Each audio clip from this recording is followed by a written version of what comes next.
there, it's your girl Zerochi, and welcome to episode 8 of my guitar collection. This one is about my Schecter Omen. This guitar was created in 2018 in their Indonesia factory, so it's my only Schecter from Indonesia.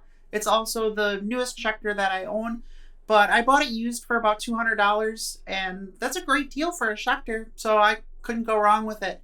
There's some special things about this one. The first thing is it's a bolt-on, which I don't have a lot of bolt-ons, but I actually really like how Schecter does the neck joint on their bolt-ons. And it's not as good as like an Ibanez neck joint on their higher end ones where it's really contoured to your hand and stuff like that. But it's okay and it's passable. It beats playing like a Fender Stratocaster or something like that. I've never been a fan of the neck joints on those guitars.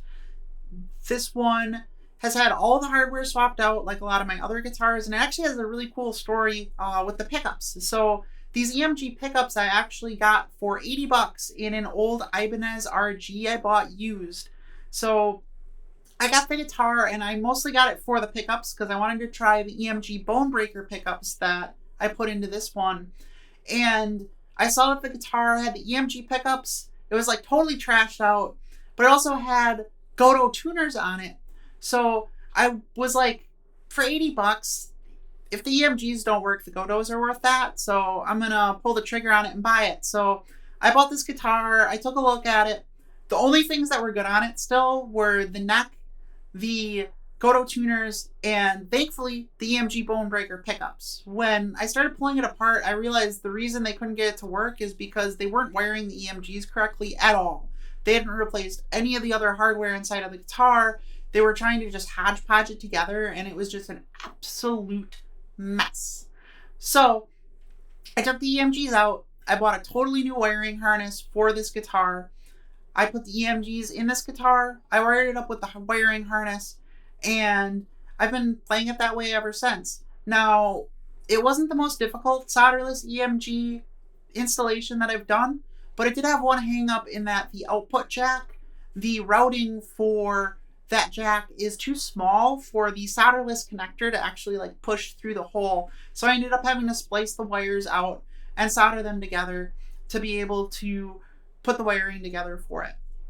When I did that pickup replacement in this guitar, I also installed the gold pickup rings, the gold pickup selector, these pink knobs because I'm super extra and I love pink. It just looks so good on this blue guitar, and some gold Hipshot locking tuners. I like the locking tuners because it makes it just so much easier to do string changes and stuff like that.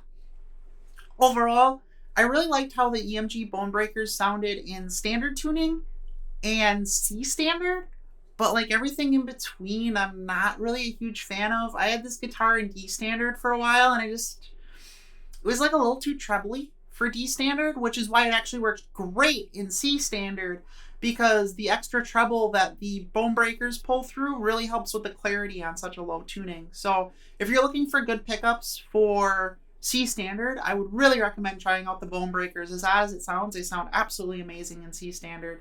I also think that the neck pickups for the bone breakers sound really, really good for leads in both C standard and in standard tuning. So I'd recommend checking them out for that if you're looking for any sort of, different pickup configurations. We're guitar players. We like to mess around with our hardware. So I hope you enjoyed this video. Until next time, stay heavy, my friends.